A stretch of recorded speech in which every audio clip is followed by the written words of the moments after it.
Willkommen an der zweiten Lektion. Liest an ihrer Spruch mat.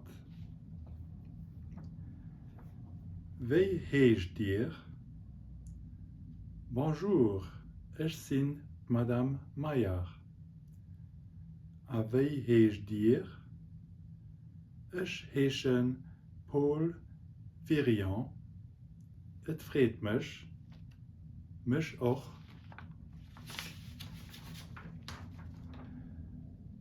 Wie as Num wann ich gelieft? Mein Num as Martina Nitschke. Könnt dir dat buchstabieren, wann ich gelieft?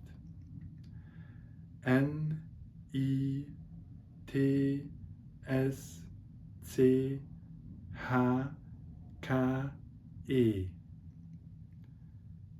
Gut, Madame Nitschke. De Rendezvous as notiert. Merci, au revoir. Salut, ich bin den Alain. Und du? Ich bin Karin. Wie geht es? Gut.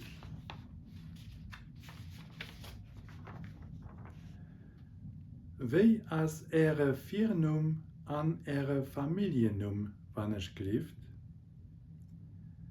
Elvis Wischowski. Wie schreibt den dat?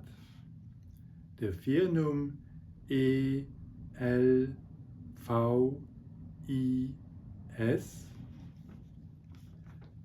Der Familiennum W I C H O W S K Y. Moin, ich heiße Eiko. Wie ist dein Num wann ich gelieft? Eiko.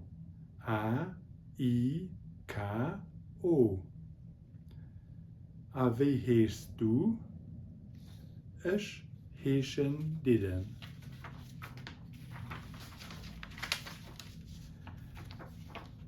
Dat ist den Anton.